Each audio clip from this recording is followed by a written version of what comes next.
లేవియాకాండము 3వ అధ్యాయము. అతడు అర్పించినది సమాధాన బలి అయిన ఎడల, అతడు గోవులలోనిది తీసుకొని వచ్చిన ఎడల, అది మగదే గాని ఆడుదే గాని యెహోవా సన్నిధికి నిర్దోషమైన దానిని తీసుకొని రావలెను. తాను అర్పించి దాని తల మీద తన చేయుంచి ప్రత్యక్షపు గుడారం యొక్క ద్వారమున దానిని వధింపవలెను. యాజకులకు అహరోను కుమారులు బలిపీఠము చుట్టూ దాని రక్తమును ప్రోక్షింపవలెను.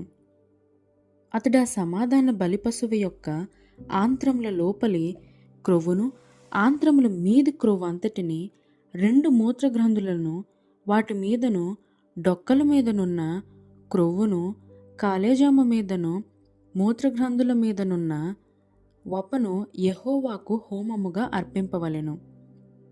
అహరోను కుమారులు బలిపీఠము మీద అనగా అగ్ని మీది కట్టెలపైననున్న దహనబలి ద్రవ్యముపైని దానిని దహింపవలెను. అది యెహోవాకు ఇంపైన సువాసన గల హోమము.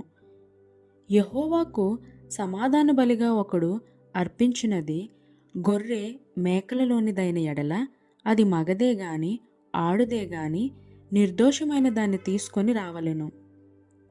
అతడు అర్పించు అర్పణము గొర్రెపిల్ల అయిన ఎడల యెహోవా సన్నిధికి దానిని తీసుకొని రావలెను.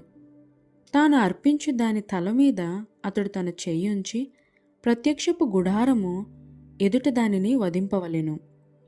అహరోను కుమారులు బలిపీఠము చుట్టూ దాని రక్తమును ప్రోక్షింపవలెను. ఆ సమాధాన బలిపశువు యొక్క క్రొవ్వును ముడ్డిపూస మొదలుకొని క్రొవ్వును తోకంతటిని, ఆంత్రములలోని క్రొవ్వును, ఆంత్రముల మీది క్రొవ్వు అంతటిని, 2 మూత్రగ్రంథులను, వాటి మీది డొక్కలపైనున్న క్రొవ్వును, మూత్రగ్రంథుల మీది కాలేజాము యొక్క వపను తీసి యెహోవాకు హోమము చేయవలెను. యాజకుడు బలిపీఠము మీద దానిని దహింపవలెను. అది యెహోవాకు హోమరూపమైన ఆహారము. అతడు అర్పించినది మేక అయిన ఎడల యెహోవా సన్నిధికి దానిని తీసుకొని రావలెను. తాను దాని తల మీద చెయ్యి ఉంచి ప్రత్యక్షపు గుడారమునెదుట దానిని వధింపవలెను. అహరోను కుమారులు బలిపీఠము చుట్టూ దాని రక్తమును ప్రోక్షింపవలెను.